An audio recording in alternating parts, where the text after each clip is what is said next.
Hello दोस्तों, हमारे channel अमृत coaching centre में आप सभी का स्वागत है। और हर रोज़ की तरह आज भी एक नए टॉपिक के साथ, एक नया सुझाव के साथ और एक नए लेसन के साथ आए हैं।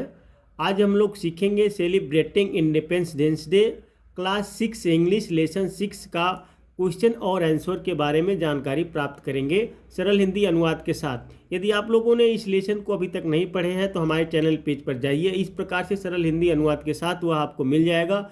लर्निंग इंग्लिश क्लास 6 में मिल जाएगा और हमारे चैनल का नाम है अमृत कोचिंग सेंटर, तो वो भी सर्च करेंगे तो आ जाएगा। इसमें आपको मिल जाएगा।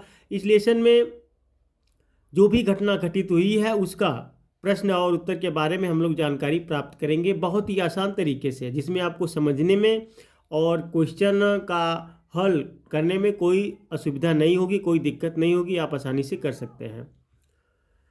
आंसर द फॉलोइंग क्वेश्चंस, निम्नलिखित प्रश्नों के उत्तर दीजिए। जितने भी प्रश्न पूछे गए हैं सबका उत्तर आपको देना है। तो पहला क्वेश्चन पूछा गया है, why was Ritesh making the national flag. Ritesh राष्ट्रीय ध्वज क्यों बना रहे थे। जो रितेश रहता है इस कहानी में एक राष्ट्रीय ध्वज यानी झंडा बनाता है।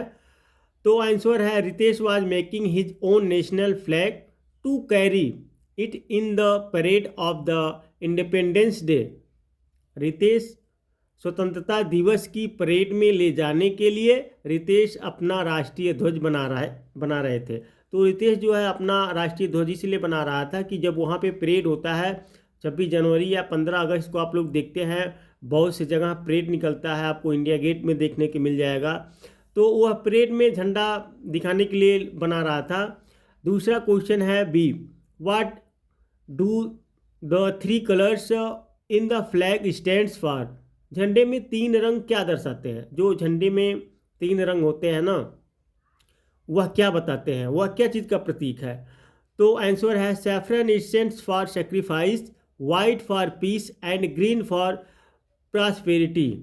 केसरिया रंग बलिदान का है, सफ़ेद रंग शांति का है और हरा रंग समृद्धि को दर्शाता है। देखिए तीनों रंग के बारे में यहाँ पे बताया गया है।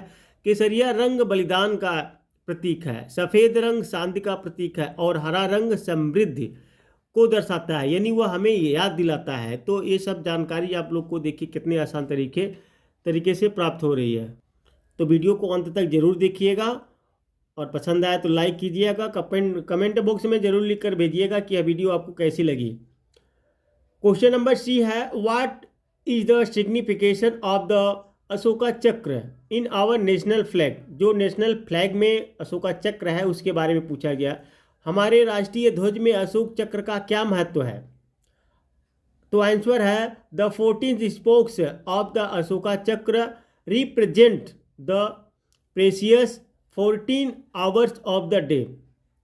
अशोका चक्र की 24 तीलियां दिन के बहुमूल्य 24 घंटों का प्रतिनिधित्व करती है। जो दिन और रात मिलाकर 24 घंटे का एक दिन होता है, तो उसी को दर्शाता है जो 24 तीलियां है। तो देखिए झंडे के बारे में हमको ढेर सारी जानकारी मिली। क्वेश्चन नंबर डी है, how can we do good for the society. हम समाज का भला कैसे कर सकते हैं, समाज के लिए कैसे कुछ कर सकते हैं।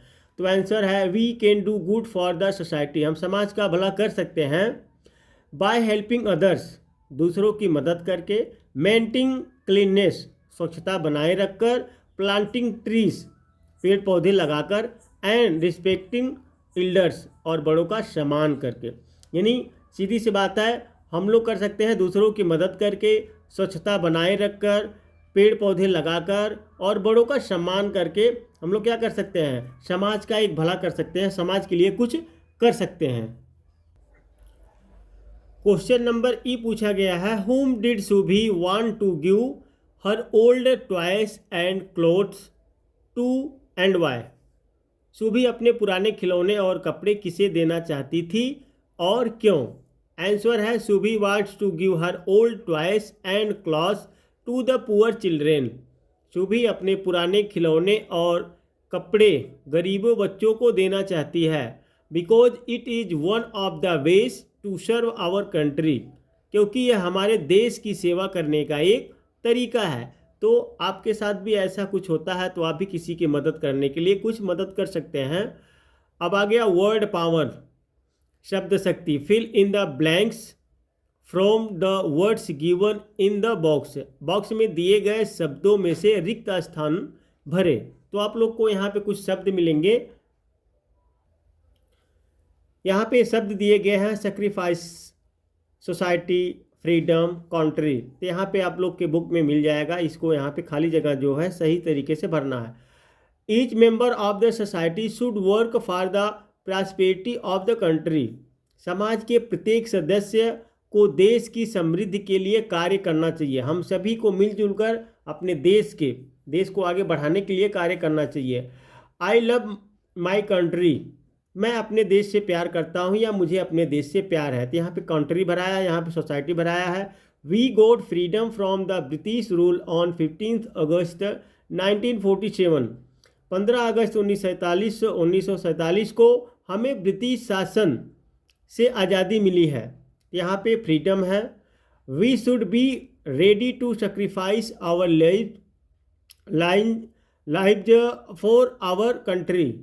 हमें अपने देश के लिए अपने प्राणों की आहुति देने के लिए तैयार रहना चाहिए। हमें अपने देश की रक्षा करनी चाहिए। हमें अपने देश को आगे बढ़ाने के लिए कुछ ऐसे कार्य सभी को मिलजुल कर करना चाहिए।